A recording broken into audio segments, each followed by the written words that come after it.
O sol rompeu o horizonte como um disco de ouro derretido, lançando seus primeiros raios sobre as águas escuras do Nilo. A luz dourada banhava os campos que, por milênios, sustentaram faraós de coroas reluzentes, escravos de costelas marcadas pelo chicote e mercadores que negociavam grãos como se fossem pedras preciosas. Amenhotep, um camponês do Baixo Egito, com a pele curtida pelo sol, ajoelhou-se na margem úmida, seus dedos calejados acariciando os tenros brotos de trigo que despontavam na terra negra. Aquelas plantas eram filhas de uma linhagem sagrada, variedades domesticadas por seus ancestrais 5.000 anos antes. O que ele não sabia era que entre os seus dedos repousava um legado capaz de atravessar mares e eras. O conhecimento de como dobrar a natureza à vontade humana sem esmagá-la sob o peso da ganância. Por volta de 1200 a.C., o Nilo, normalmente dócil em seu ciclo de cheias, rugiu como um deus enfurecido. Uma tempestade desmedida desabou sobre suas cabeceiras e as águas, em vez de subir lentamente como um véu de fertilidade, irromperam em fúria, arrastando colheitas, casas e o mais precioso que tudo, o conhecimento inscrito nos papiros dos sacerdotes astrônomos. Esses homens que liam o destino nas estrelas e previam os enchentes pelo brilho de Sírius, viram-se diante de um desafio mortal. Reconstruir não apenas diques, mas todo um sistema de domar as águas. O que nasceu do caos foi a primeira rede de irrigação controlada da humanidade. Canais que seriam copiados pela Mesopotâmia, levados pelos árabes até a Península Ibérica e hoje, estudados por engenheiros na Califórnia, onde rios secos ameaçam transformar o maior celeiro dos Estados Unidos em pó. Enquanto o sol nascia sobre o Nilo, um milagre se repetia, ano após ano, século após século. As cheias do rio chegavam com a pressão de um ritual, tão previsíveis quanto o bater de asas de Ibis, pássaro sagrado de Thoth. As águas subiam, recuavam, e em seu rastro deixavam um presente dos deuses, o limo, uma lama escura e fértil que transformava o deserto em um tapete verde. Os egípcios não apenas entendiam este ciclo, eles o adoravam. Em papiros guardados nas câmaras secretas dos templos, escribas registravam cada fase da lua, cada aparição de Sírius, cada palmo de elevação das águas. Sua agricultura não era apenas técnica, era uma ciência sagrada, onde números e mitos se entrelaçavam como as raízes do trigo na Terra Negra. E assim, enquanto Amenhotep colhia seus grãos, ele não estava apenas alimentando sua família. Estava perpetuando um diálogo milenar entre o homem, a terra e o céu. Um diálogo que, mesmo hoje, ainda ecoa nos campos do mundo.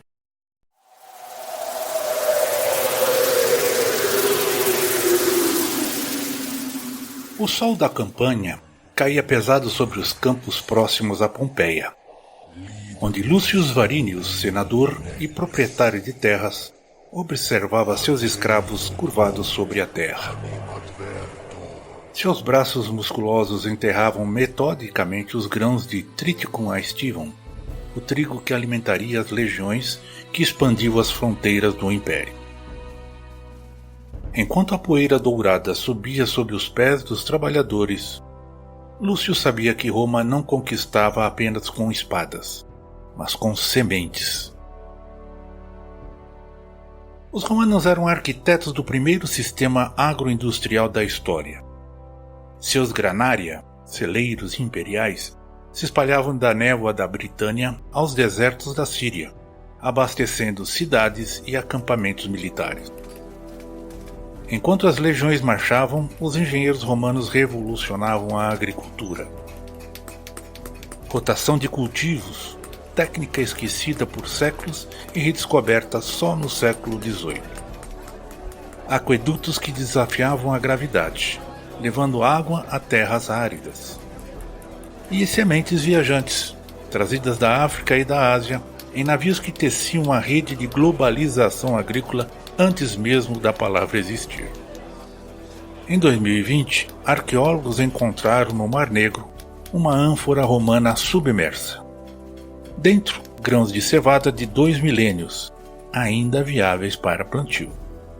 Era prova de que o verdadeiro tesouro de Roma não estava em seus palácios, mas em seus celeiros. Enquanto isso, os agrimensores romanos dividiam os campos em centúrias, retângulos perfeitos como um tabuleiro de xadrez desenhado sobre a terra. Cada pedaço de solo era medido, registrado e controlado. Roma não plantava, construía impérios sobre a terra. No mercado de Ostia, o trigo da Sicília valia mais do que ouro. Os patrícios banquetearam-se em meio a orgias de vinhos e frutas exóticas, enquanto nos latifúndios da Hispânia e da África, escravos morriam de exaustão sob o sol inclemente. A agricultura romana era um monstro de 2 cabeças. Inovação, celeiros, estradas, comércio de grãos e exploração. Latifúndios trabalhados por corpos quebrantados. Quando as colheitas falharam e os bárbaros chegaram, o Império descobriu, tarde demais, que nenhum exército sobrevive sem pão. A queda de Roma começou não nas muralhas, mas nos campos abandonados.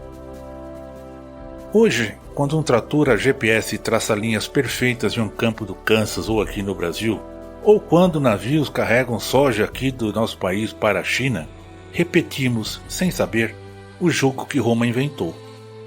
O Império morreu, mas suas sementes ainda germinam. E, em algum lugar do Mediterrâneo, uma ânfora esquecida aguarda o próximo grão que poderá alimentar o futuro.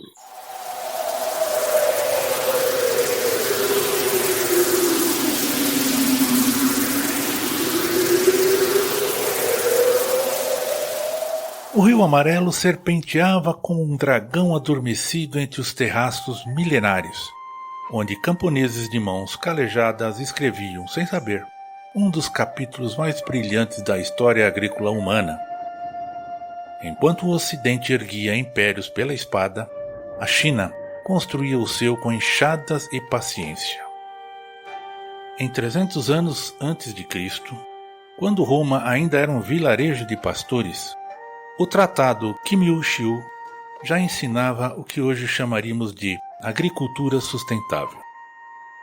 Patos nadando em arrozais, devorando insetos enquanto suas fezes fertilizavam as águas, um sistema tão perfeito que ainda hoje alimenta Bali. Terraços que desafiavam montanhas, transformando encostas áridas em jardins suspensos. Celeiros governamentais, que armazenavam grãos por décadas, antecipando em séculos os ciclos modernos. Mas a maior revolução veio de um fracasso. No inverno de 1100 anos depois de Cristo, um frio cruel queimou as laranjeiras de Cantão. Os agricultores, em vez de se renderem, fizeram algo extraordinário. Enxertaram brotos sobreviventes em raízes de outras plantas. Essa técnica salvou não apenas a colheita daquele ano, mas criou as bases da citricultura mundial. Séculos depois, quando os espanhóis levaram laranjas para a Flórida, estavam, sem saber, colhendo os frutos de uma inovação chinesa. Wenwu, ou civilização, carrega em seus traços o radical do grão. Pois que império pode existir sem pão? Enquanto isso, em 1200 a.C., as ondas revoltas do Mediterrâneo carregavam um tesouro involuntário. Sementes de trigo egípcio levadas por tempestades até a Grécia. Grãos que se cruzaram com variedades locais, gerando o trigo duro, ancestral direto do pão europeu. Um acidente climático que alimentaria Homero, os exércitos de Alexandre e séculos depois as legiões de Roma. Os mesmos ventos que destruíram colheitas no Nilo acabaram por semear o futuro em 3 continentes. Enquanto isso, nos terraços do Rio Amarelo, os camponeses chineses provavam que a verdadeira revolução não vem da conquista, mas da capacidade de se adaptar. Hoje, quando comemos um grão de arroz ou saboreamos uma laranja, estamos provando não só o fruto da terra, mas o suor de milênios de engenhosidade humana. A agricultura sempre foi a mais silenciosa e mais duradoura forma de globalização. O sol de Barbados em 1703 queimava como brasa sobre as costas de Kwame, um homem nascido na África e agora enterrado vivo nos canaviais do Caribe. Seu corpo, marcado por cicatrizes que contavam histórias que nenhum livro registraria, dobrava-se sobre a terra ressecada. Cada golpe de enxada liberava o cheiro acre de um solo moribundo, viciado em monocultura, exaurido por décadas e décadas de exploração. O açúcar que adoçaria os chás da aristocracia inglesa tinha um gosto amargo, o do suor e sangue negro.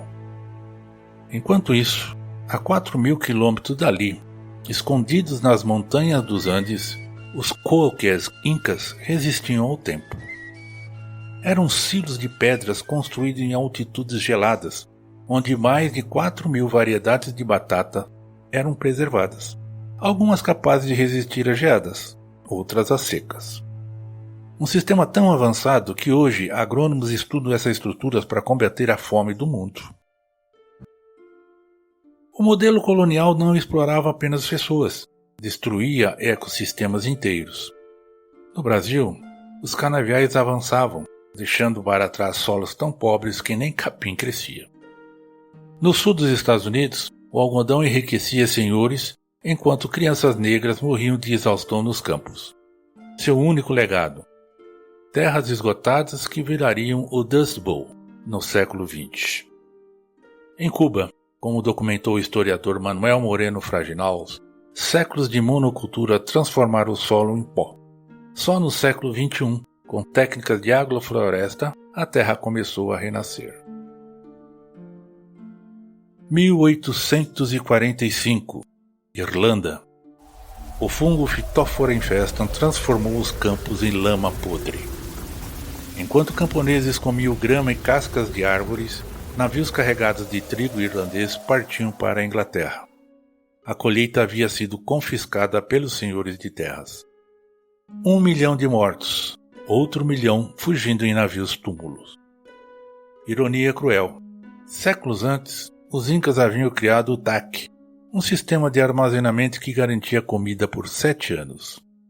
Em Machu Picchu, seus celeiros eram construídos em pontos estratégicos para aproveitar ventos frios, uma refrigeração natural que mantinha os grãos viáveis por décadas. Enquanto a Europa queimava colheitas em guerras ou as apodrecia para manter preços altos, no Ártico uma luz surgia.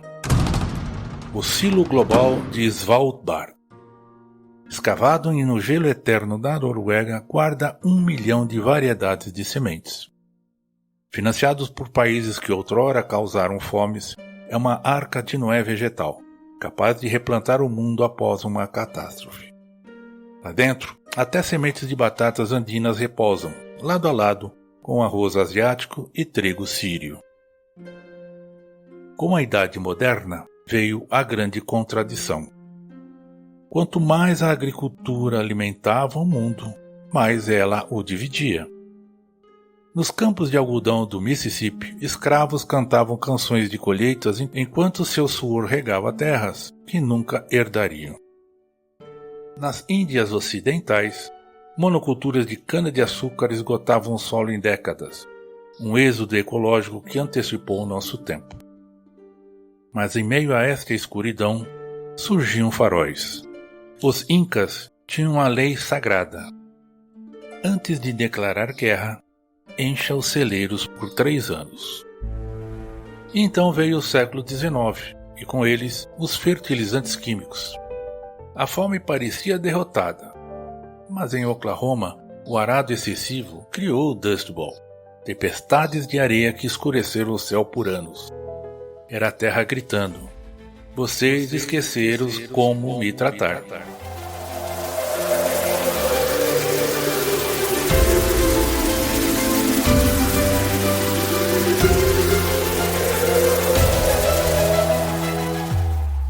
A terra gritando: vocês esqueceram como me tratar? Exploramos o auge e o declínio de impérios alimentados pela agricultura, abordando tanto avanços tecnológicos quanto os custos humanos e ecológicos. Em nosso ato final, iremos falar sobre o renascimento verde, equilibrando crítica e esperança. Mostraremos as soluções inovadoras, convidando vocês a refletirem sobre o legado agrícola e as escolhas futuras, fechando como um gancho para a próxima temporada. Sou Valdir Franzini, do podcast Academia do Agro. Fraterno abraço e até lá!